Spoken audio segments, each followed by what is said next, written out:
Good morning. So as Pastor Scott said, I got led here, brought here, however they want to look at it, from Pastor Jim from Lighthouse Mission. I really wasn't going to incorporate that in, but Pastor Scott decided to. So one day, I live pretty close to Lighthouse Mission, so one day I was passing by, and Pastor Jim and I had known each other for a while because of Jeeps. And we were just talking, and he said, "Have you ever, thought about going to St. Ridge Bible Church?" I said, "St. Ridge Bible Church? I never heard of St. Ridge Bible Church." Okay. I'm on the South Shore, so last place I would think that I was going to be was Center Ridge, but it's pretty strange because I used to be the manager of the T-Mobile store in Center Ridge many, many years ago, and my dad's business was in Center Ridge, so something just kept bringing me to Center Ridge. So I guess I'll give this a try. I tried, and I went to Pastor Scott, all you fun people, and then this week Pastor Scott thought that it might be a fun idea for me to teach. And I'm just going to start off by saying I am not a pastor. I'm not a preacher. I don't ever aspire to be one.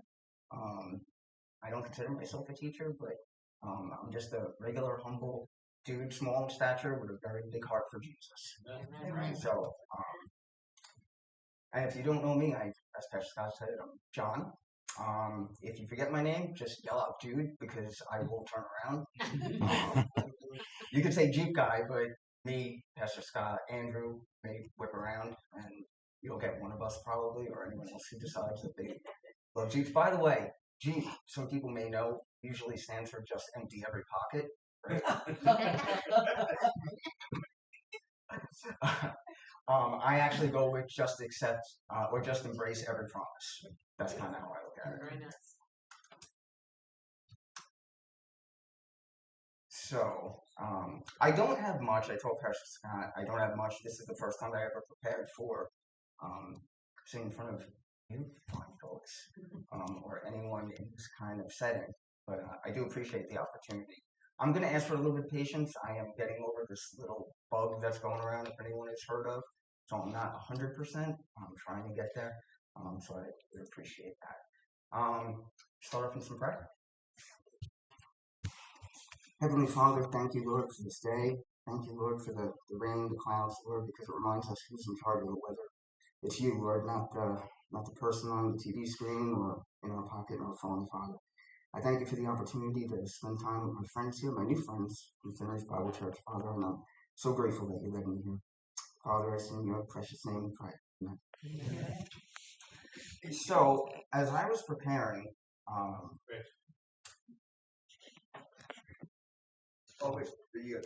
it's on. Yeah, the corner goes dark. Yeah.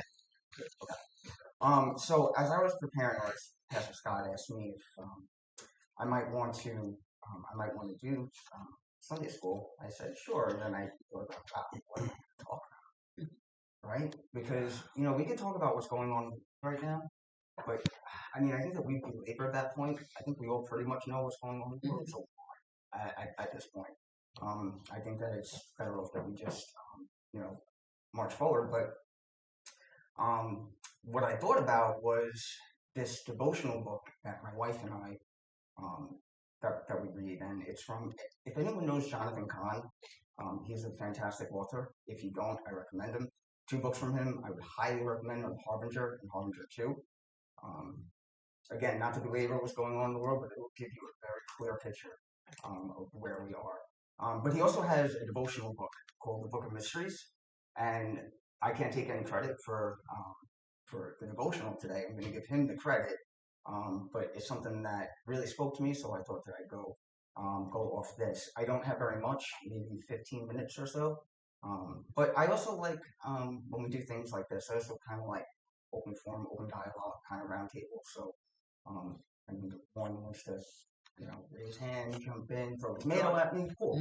John, you could also share your testimony, powerful testimony, if I could share that. Okay, sure. I certainly don't mind. I actually have a pretty wild testimony. I'm not going to share the entire thing because we will be here for longer than 10 o'clock. Than 11 o'clock, excuse me. But in May of 2020, I was diagnosed with end of life, I should say, end stage liver disease. It was pretty. It was a pretty crazy diagnosis. We weren't really prepared for it, my wife and I, and it was, you need a liver transplant now. That was basically it, or you're not going to be with us anymore. So, Pastor, is there any water? Thanks. I meant to bring my water bottle. So, I was put in immediately into the hospital, Long Island Community Hospital. At the time, it was Brookhaven. Thankfully, my wife is pretty high up there as an administrator, so I got very good care. It got to the point, though, after 2 days, they couldn't take care of me, and I got transferred to Mount Sinai. Again, this is going to be a very condensed story. And then from there, got home. I had gone into kidney failure at the same time. Thank you. I had gone into kidney failure. So I was in kidney failure and liver failure all at the same time. Yeah, it was pretty crazy. So God is so good. I had gotten out of Northwell Hospital and was waiting for a transplant, not doing well at all. Got on the transplant list, praise Jesus. It was just such an answer to prayer. However, I had a little bit of an issue. I was very small in stature, and I was told that my liver is also very small, so we had to source the liver from a child. Oh boy, this is going to be a really tough one, right? Because if anyone's a parent, I'm not, but I can only imagine if anyone is a parent, you're not signing over your organs at birth of your child. That's just not the way it works. It's not what you're thinking about. So we were in a pretty scary situation there. I'm gonna say in December of 2020, right? Maybe January 2021. I'm gonna get it confused just a tiny bit. I finally gave up and said, I should preface that I was a Christian. There's no question about that. I was baptized when I was 14, I think 13 and a half, 14 around there, that summer. And I accepted Christ when I was about 12 years old. So I was just living a very, Lori and I have talked about this, just living a very fast-paced life, I should say. So that's not all the reason what got me into trouble. It's part of the reason. There's some other issues, not going to get into them, but issues that were out of my control. Right around December, January, right around there, I gave it up. I said, all right, God, can't do it anymore. So what I gave up was anger, frustration, disappointment, all of, anxiety, all these negative things that really impact your day-to-day relationship with God, which impacted my day-to-day for years. I just gave it up and said, I can't do it anymore. I don't know if it was me, subconsciously saying, I don't think I can Jesus like this, with anger on my heart and such, so I just kind of gave it up. It was from that point, I had remembered the story of the lost sheep, and admittedly, I didn't even remember where in the Bible it was. But not the lost sheep, I'm sorry, of the woman who was healed from a hemorrhage in Luke 8. I remembered that, and I didn't even know in the Bible where it was from. I really didn't. But I remember hearing the story. I don't know, I went to West Sable Christian School when I was a kid. I don't know if that's where I heard it from. I just heard it in church. I couldn't remember, but I remembered it, and I kind of held on to that. And from that point on, I just started to get a little bit better. And it was very humbling, my experience, because my wife, God bless her, boy, did she take care of me. It's a very humbling experience when your wife has to pick you up off of the couch and bring you to the bathroom. Basically carry you. As a man, as a husband, it's pretty tough to have to do that. But came back, so I just started to get a little better, more energy, and I took a step on my own, like a step up. That was a big deal, without any assistance, and I said, all right, here we go. Maybe I'm getting a little bit better. Fast forward a few months later, and I was feeling really good, but I was still on the liver transplant list. We were still searching for one. But my numbers kept going, improving. And then finally in June of 21, doctors who had very good doctors, praise God, he put great doctors in my path. Believe it or not, my lead doctor, his admin grew up next door to me. So we actually had a dotted line straight into her, which was pretty cool. So we didn't have to go through all the bureaucracy of trying to get a doctor on the phone. We had her cell phone number from before. So it was pretty cool. We could talk to her mom and dad right next door, so it was pretty cool. Started to get better. Made it through the summer feeling great. I just all of a sudden started feeling really good. October 21, they said, you know what, you don't need us anymore. And they pulled me off the liver transplant list. So that was an unbelievable answer to prayer. And one of my lead doctors, or my lead doctor, stepped back, looked at me, and said, "You are a miracle. I'm okay with that." That's coming from a doctor. He put his hands up and said, "I can take no credit for this. None." He didn't give credit to God. That's okay. He'll get there. He'll get there. And I still have the same team of doctors that I still see. That one doctor has since been promoted. Good for him. God bless him. And he deserves it because he worked tirelessly for us, for my family. So here I am now. And my numbers are still holding steady, even through that little bug that we had going around where every doctor around me freaked and said, "Oh no, this is terrible for him," and so on. And I just said, "All right, let's just, one foot from the other. Let's take it one day at a time. Let's see what happens here." And yeah, I got hit pretty hard with it.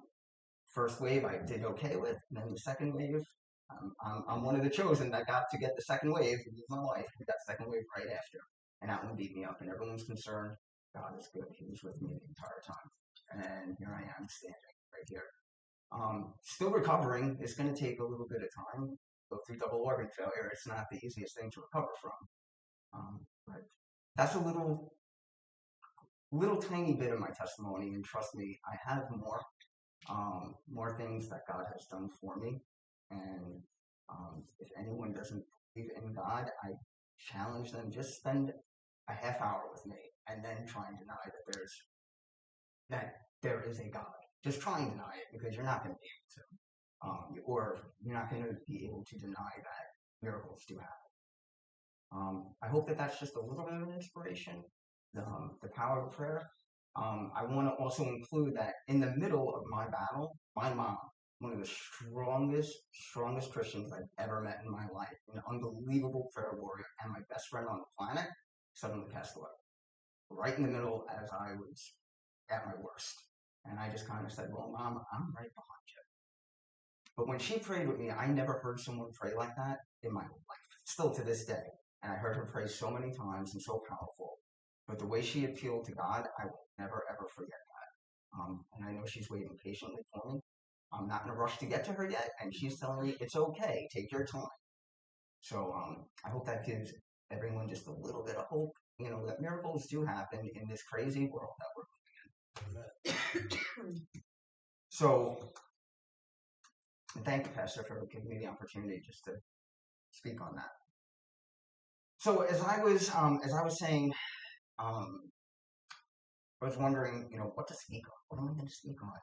Everyone here, they're so good, and they know so much, and how can I follow, the great folks that have gone before me on Sunday school? It's a little nerve-wracking because I consider myself a puppy.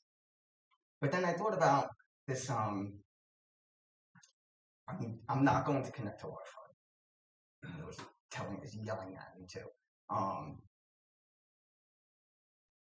Sorry, I lost my train of thought. So like I said, I thought about this devotional. This one really spoke to me, and I'm just going to call it "Filled Up with Fullness." As Pastor Scott always says, we're a Bible reading church, right? We're a Bible church, so I'd like to go to the Word.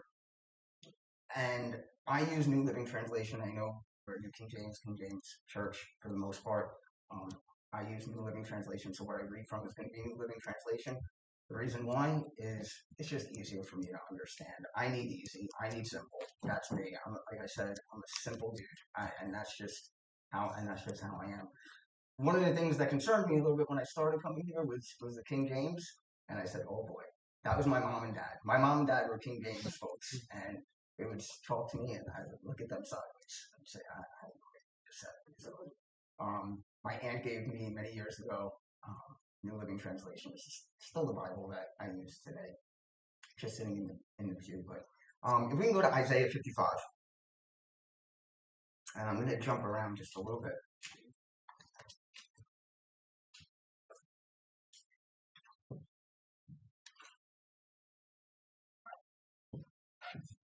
And if we can go to verse 3.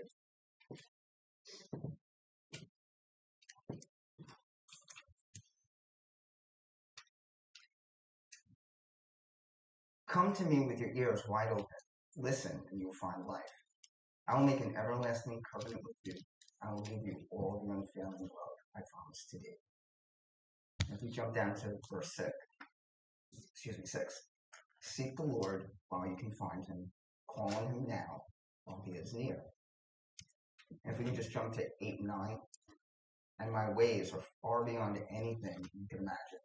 For just as the heavens are higher than the earth, so my ways are higher than your ways, and my thoughts are higher than your thoughts. And in verse 11, and this is one of my favorite verses in the Bible, is the same with my word. I send it out, and it always produces fruit. It will accomplish all I want it to, and it will prosper everywhere I send it. So I have this jar, and it's actually a jar from Greece, and it's Greek oregano. It's the first one that I could grab this morning, first empty one, cleaned it out, and said this one's going to have to do. So if you think of this jar and you think of it as a container, can that which contains so little contain much? Can something that is finite contain something that is infinite? Probably not, right? Well, not in a closed state. It can't contain anything its own size, right? But if you take the top off, it can.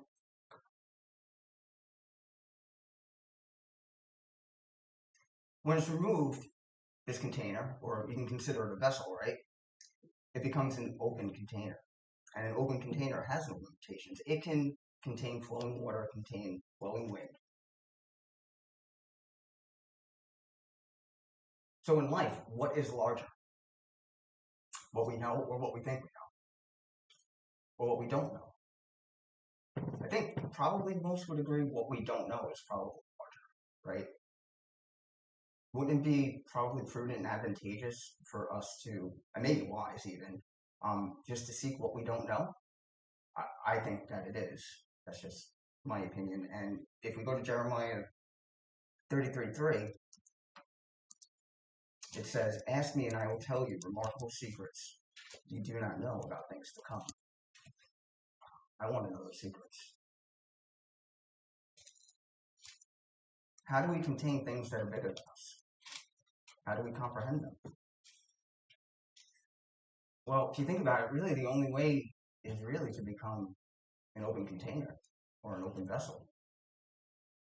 That's the only way we can contain the things that are greater than ourselves. We have to remember the truth is always greater than what we know. 2 Corinthians 4:7. We now have this light shining in our hearts, but we ourselves are like fragile clay jars. This exercise will say glass jars, containing this great treasure. This makes it clear that our great treasure is from God, not from ourselves. You see, our minds and hearts, they're finite, like this glass jar when it's closed. But the truth has no end, just like God has no end. The eternal is infinite. It's always flowing. The wind is always blowing. When the jar is open, it becomes unlimited, right? It becomes infinity. It can contain that wind and that water. And only an open heart or an open vessel can really contain the enormity of God. So, in thinking about it, some questions, right? How many of us are a closed jar? Sadly, I am. Do we make an effort to open up fully? Sadly, I don't.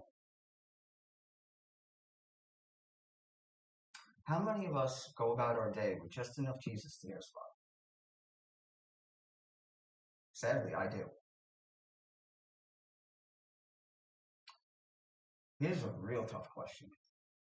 When do we decide that we need more of Jesus? This is kind of an open-ended question. When do we decide that we need? pretty much on our terms, isn't it? Is that the way it should be? No. Because we're all flawed. That's why. You know, there's someone famous that had to become an open vessel or an open container, whoever you really want to look at it. How about Saul, Tarsus? Right? Acts 9:15, but the Lord said, "Go for Saul, my chosen instrument, to take my message to the Gentiles, to the kings, as well as the people of Israel." Well, actually, Jesus didn't really give him much of a choice, right? For him to become that open vessel, that open container.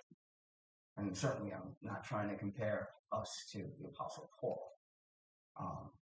But as we try to be more Christ-like every day, I think that trying to strive to become that open container, that open vessel that Paul had to become, is probably something that we can try and achieve.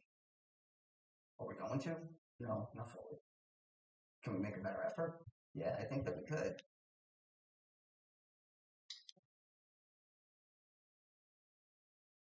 He had to become an open vessel so that the truth could overflow. That's why that had to take place. That's why it's important for us to become open vessels, open containers, so truth, so God can overflow within us. So, like I said, I didn't really have much, and it's just really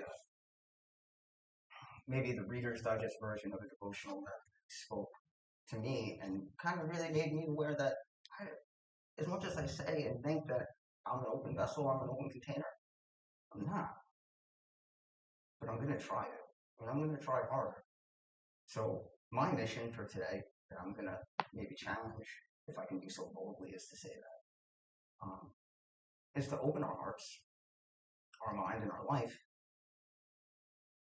to that we don't know, to what we don't know, so that we can contain things that are greater than ourselves. We can't do it unless we're open. And really, only an open heart can contain the infinity of God. So, with that, it's just going to be about 10:30, if that is correct. So, I really, like I said, I did not have much. Someone I worked with once said, and I kind of started embracing this throughout my career when having to do pre-zos and things like that, is to be present, to be relevant, to be swift, and to be gone. Meaning, don't belabor, give people time to ponder what we talked about. Having said that, I'm just wondering if anyone has any, open forum, roundtable comments on becoming an open container, becoming an open vessel, if it made any sense to anybody. It's like I said, it spoke pretty large to me, made me really realize that I am not open fully to the enormity of God, but I'm trying. I'm trying harder every day. It's hard in this world. It is. Again, like I said, I don't want to belabor the problems of this world. We don't need to watch the news anymore. We get it. It's still hard. It's still hard to sometimes say, and remember that you are in control. And that's why when we opened up in prayer, I'm kind of thankful that it is raining. And if you get to know me well, you know that I do not like the rain. I do not like the snow. I do not like cold. If you give me 100 degrees and 100% humidity, I am a happy clam. I am happy. But I also embrace when it is raining and it is cloudy, because it does remind us that we're not in control, right? God's in control. If science was so in control of everything, again, I'm not bad-mouthing science. The science that is in place is, as far as I'm concerned, science that God put in place, and it certainly helped me. But if it is so great, why can't they change the weather? Right? I mean, I don't think of very many people except maybe farmers on certain times of the year that really welcome the rain. Some people do, but I think that the vast majority don't. I don't think very many people welcome the freezing cold snow. So if it's so powerful, why can't they change it? So that's kind of like why I do like things like this. It reminds us who's in control, the enormity of that. And that's really all that I had this morning. John, do you want to share with us your relationship with Pastor Jim and how that all came to be? I sure will. Well, my relationship with Pastor Jim actually started because of where we live, believe it or not, and a church that my wife and I used to go to. But Pastor Jim is also involved with solid church with a solid pastor who I just found out is actually leaving. It's where I met Pastor Jim, and we just became friendly, I want to say, just because of Jeeps and our affection for Jeeps and so on. And we ended up moving to the East Patchogue section of Belport. It's a weird area that we live in. It's the Belport Beach Estates of East Patchogue. It's strange, but it's only maybe about a mile from the Lighthouse Mission. And as we started to volunteer at the Lighthouse Mission, doing clothes, we volunteered around Christmas time, doing toys and stuff like that. I just kind of grew to really, really respect Pastor Jim over there and all the work that they do for God's sake and not for his. Very, very, very adamant about that. Takes no credit over anything. And that really spoke to me. So one day, fast forward, this is in October of last year now. I've had a relationship with Pastor Jim now for about, at this point, for maybe 10 years or so, right around there. And he had said to me, he asked me where I was fellowshipping, and I said, I'm kind of looking for a new church, something that's a little bit down key and a little bit more Bible oriented teaching. I was just graduating from Liberty University at the time, and I was thinking about going back for my master's in something that would have to do with theology, and I was looking for more of a Bible centric as opposed to. I don't want to use music church but something that was just a little bit more grounded in the Bible. He said, well, you have to know about Sunridge Bible Church, right? You're a Jeep guy. I had no idea. Oh, okay. It's like, you never heard of the Rusty Red Jeep? I said, no, but I sure would like to see the Rusty Red Jeep. And that's how we started talking about Pastor Scott and Sunridge Bible Church. And I made my first pass by here on a Wednesday after I came from an off-roading event up in Pennsylvania, Bantam. And I did a pass by here, and I said, wow, the church is small. So I grew up with my mom and dad going to Smithtown Gospel Tabernacle, very big church, going to upper room for the cantata, Smithtown Gospel Tabernacle for the cantata, and so on. This can't be what Pastor Jim is talking about, not this little church. I did my research and I gave it a shot. And from day one, I said, I'm here. That was it. And there was someone else here that came for their first time as well. Same Jeep truck that I have. And one of us stayed. Us came back the next week. But I just needed to come here once, and I knew that this is where I was supposed to be just because of how Bible-centric it was. And I will tell you this.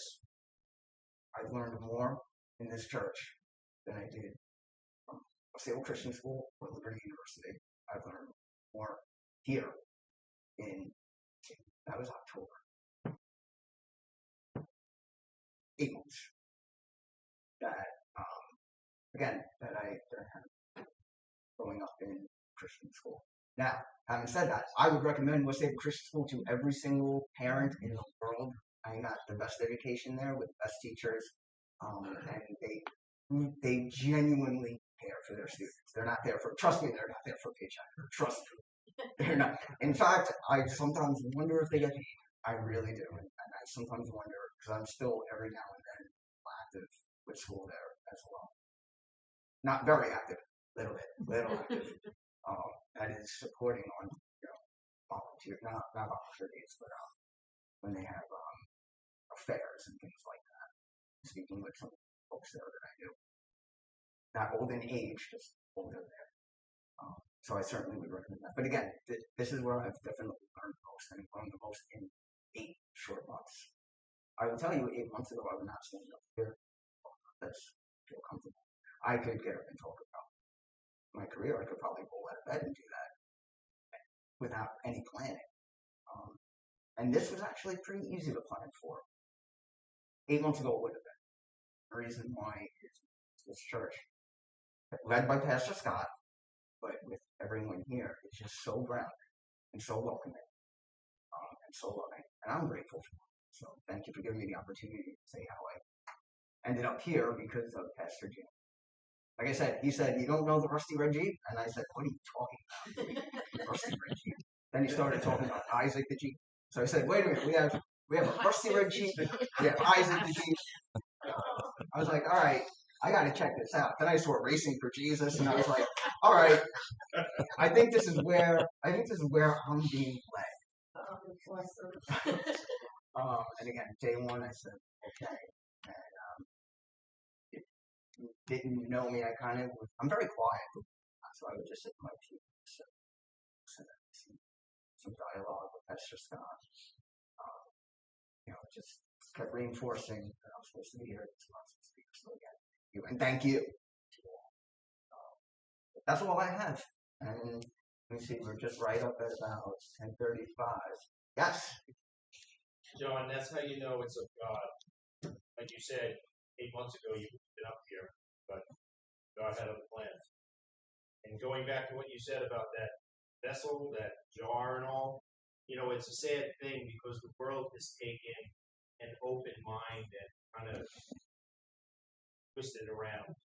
You are closed-minded, don't think their way, but, thinking about what you said with if the jar is open and the vessel is open, and what flows in and what flows out, you put it in scriptural terms and spiritual eyes. It's an incredible picture of how we are supposed to be.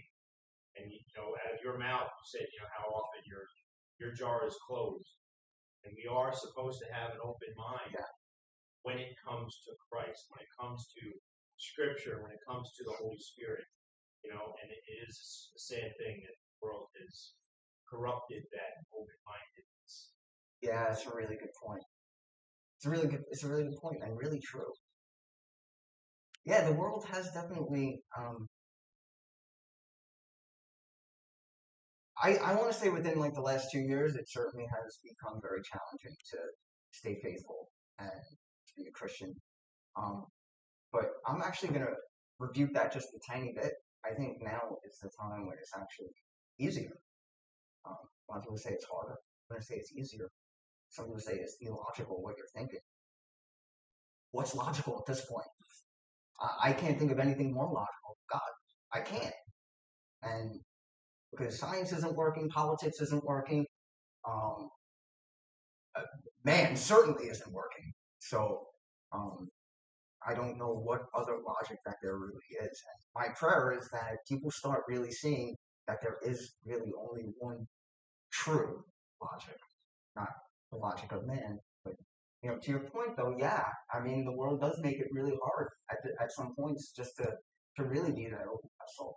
Because the world wants it closed. The world wants to close not only our vessel, but they want us to close our ears, our eyes, our mouth, say yes, and go about our merry day because they tell us to go about our merry day. So when you have that mindset, it really does become kind of hard to be that open. It's a really good point. That's what I want to ask. What are some way that we can actually open up that vessel? What are we supposed to? I mean, we're all closed. I know I would think so. So what do you think? Well, I think that probably everyone would have a different approach. I mean, for me, it is really just kind of stepping back and not trying to be so knee-jerk in my reactions, and really try to examine things that are going on around me. Maybe ask why, and try and see a bigger picture, as opposed to really just accept what is going on around you, why it's going on around you. And I don't mean, from, the woes of this world. I just mean, kind of everything. what is the purpose of, you know, what is the purpose of this, or what is the purpose of that? And I think that, you know, and I mean, it's probably, and again, this is just me, and it's, you know, probably my small exercise that I do with myself, but I'm trying to step back and again, not have knee jerks, but trying to see bigger picture.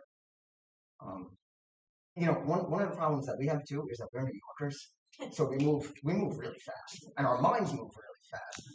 And I think sometimes our minds move way too fast because we're moving at our own pace, and we're not letting God dictate our pace.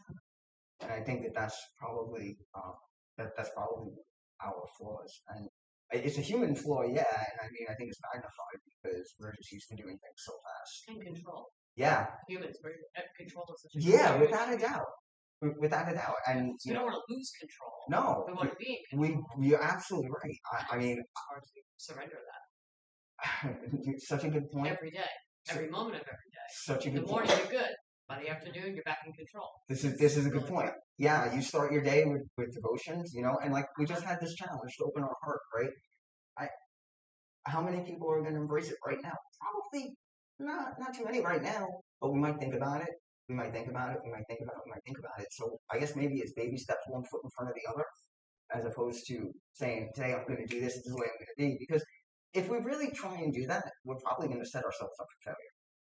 We're probably going to not be successful in that. If we think that we're going to change our mindset in a matter of a minute or in a matter of a day, and I don't think that's a realistic expectation.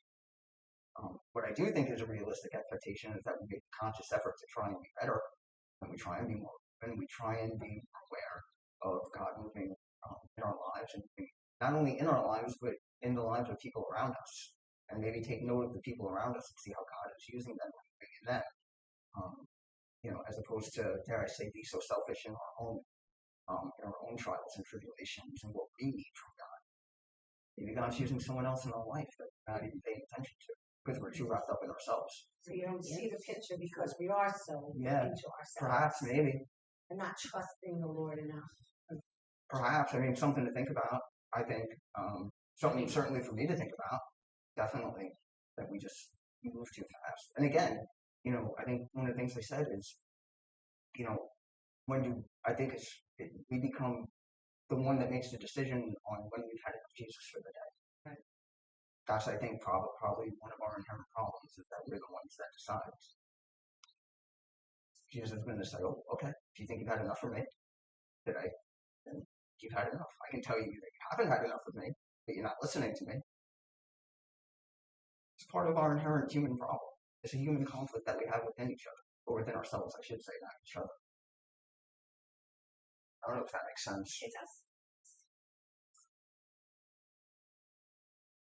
So, Johnny, I could add to that. You know, Jen's question there is one of the biggest ways to understand or to open our minds bigger is to really understand that this is really scriptural and factual. There's nowhere in the Bible where God ever speaks about chance or luck or happenstance, meaning that every single thing that's going on, it is just, I took a spot and I broke my ankle today, I ended up in the hospital.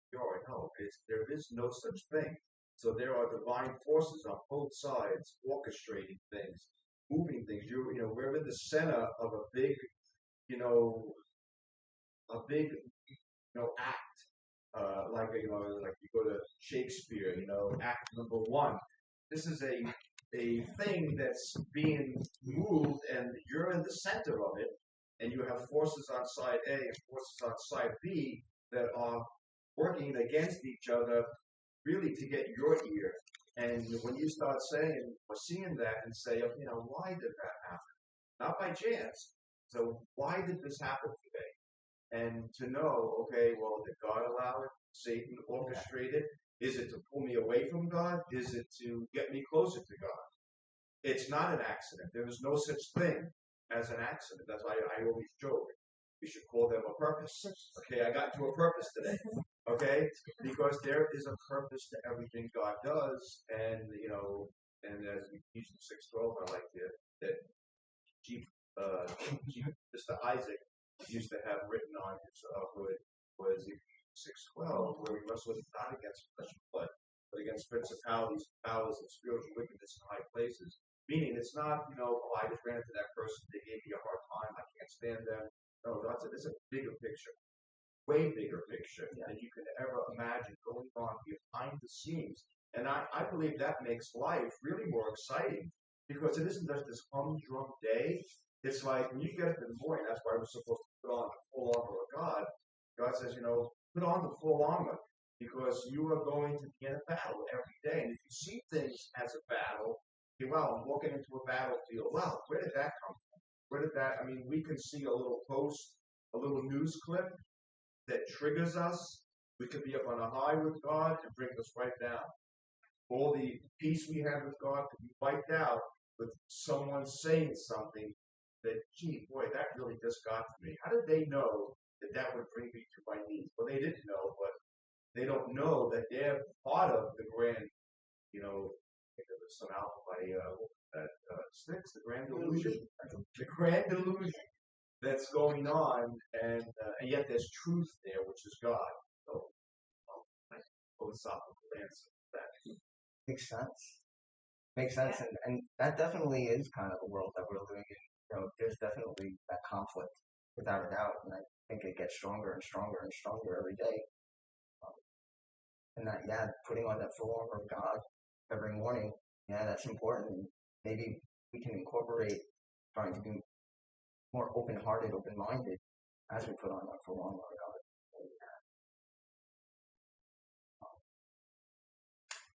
So that's what I have for this morning. I'm going to add one more thing to pick up this next 5 minutes. If you ever want to really know, and I tell you, after I taught one book, I really realized, I really think in the Bible we have a special book written that really defines everything. It defines every day that you get up and go to work, everything you do, why we're here, why did God do what he did, what's really going on, and it really is the book of Job. The book of Job is a vernacular of really what's going on behind the scenes. Okay? And it really has very little to do with Job, believe it or not. The book of Job, which is said to be the oldest manuscript that we have, it's really an old part of the Bible, predates the Lord. We have an encounter with God and Satan. Okay? And they're talking back and forth about a guy on earth. Okay? And what's the plan? Well, Satan wants to prove to God that Job only likes God because God gives Job what Job wants. And God says, no, Job loves me because Job knows me. And Satan says, oh yeah? We're gonna see about that. And God says, okay, let the festivities begin. And what is the book of Job? It's proving the point that God is proving that, you know what, those who really know God will love God, not based on what God does for them, but who God is. And we see what lengths Satan will go through to destroy Job's faith in God, and what he thinks will pull Job away from God, and also what God will allow Satan to do to Job. And we see in the book of Job that God allows Satan to control the weather. God allows Satan to control a lot of bad days in Job's life. Okay, I don't think no one has had such a bad day when you had a line of people at your door knocking up with bad news. It's like having 30 people outside. Next, oh yeah, you just lost this stock, this next, your kids just died. Next, Job, and God didn't orchestrate that. Satan did, but God allowed it. But at the end of the day, what is God ultimately in control of? Everything. And he allowed it so we can learn from it. But what did God tell Satan? You can do anything you want to him. Can't take his life. Which is a great thing because only God takes life. Only God can make life. Only God can take life. That's the one thing that no one in this world, and Satan himself, doesn't have a control over. And I don't know if you guys saw on social media I posted, and I don't think I know these things are not happenstance, and I know they're real. I don't think for a second, oh, isn't that funny? But every morning I have my routine that I exercise. Doesn't look like it, I know, but I do. But I ride my bike every single morning, other than Sunday morning, and I ride it the same route. I go around the church 2 times, and then I go all the way on the grass to the white fence, and I ride it all the way back along the fence line. Then I go into the woods. We have that CBC way down back there, and I ride that about 3 times. And the other day, for no reason at all, after I rode through there, a big branch fell from like 50 feet in the air. It's like this fat, okay? And it must have been like 30 feet long. And it fell just randomly. There was no weapon, no nothing. It just decided to fall and put a big hole in the ground. I mean, I couldn't even budge it. I put a chainsaw. And it was just where I ride all the time. And what's the, oh, that's kind of funny. It could have, if it would have hit me, I would have been dead instantly. But what's, and I totally felt God, because I was having some questions about life, death, thinking about things. And God, I said, I didn't answer about this, God. And God said, I'm going to reassure you.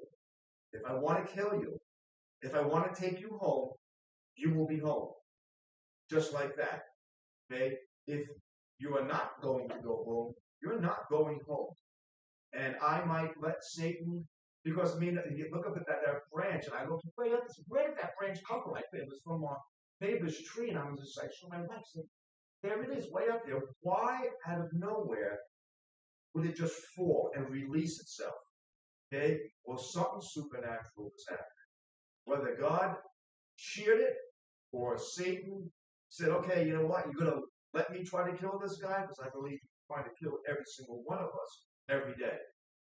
Okay? Or get us to curse God, or get us, Satan's ultimate goal is he loves when we take our lives. That's why people who get so far away, or you see all these celebrities, Satan's greatest thing he loves is suicide. Because why? It's not against us, it's against God. The whole battle that's going on in the world today really has little to do with us. It has everything to do between God and Satan. And we're just kind of little ones here that God happens to love a lot. But when you start to see things and go, wow, that branch fell down, that's pretty crazy. And that's not just, well, isn't that kind of funny? I was just riding through there and it could have killed me. Yeah, it could have killed you. And it wasn't by chance. And God really spoke to me so much about that thing that it was every day that you get up, this is the battle that you face. There are those who want to destroy you, and there are those like me who love you. Okay? And you will not go left or right unless I want you to. And yet at the same time, and I'm going to close with this before we get too crazy, and I don't know how God do this, but he still allows all of this under the principle that we still have a free will. So God can work all these things together for good, yet allowing us to have the freedom to do what we want, yet allowing that freedom to also fit into the divine plan at the same time. So that's an incredible thing. When you think about that, you go, wow, God is pretty darn. And this is pretty darn cool. And life isn't just mundane. For a Christian, it's not mundane getting up going to work. It's an adventure. You really need to look at it as an adventure. And when you get at the end of the day, who won? Did God win? Did Satan win? Did I win? Because sometimes I want to win this day. Okay? If we win the day, then God loses. It has to be that God wins this day at the end of the day. And you could go over your day and say, was there a victory for me? That I poked that person that I didn't like in the eyes and I feel good about it? Was there a victory for Satan where I questioned God and I hated, I'm done with this? Or was there a victory for God in this day where I did what he wanted me to do, I resisted that, I gave him glory? And that's really how you have to look at it. Powerful. Yeah, very. Yeah. And that's the story of the branch. And we will, we're going to close with the word of prayer. You want to close in prayer? Sure. You close in prayer. Thanks. Heavenly Father, once again, thank you for this day, Lord. Thank you for the time that I could spend here and just talk about the greatness of you, Lord. And, as we go about our day today, Father, just ask you to send your guardian angels to take charge over us, watch over us, instead of have your protection around us so that nothing can harm us, Lord.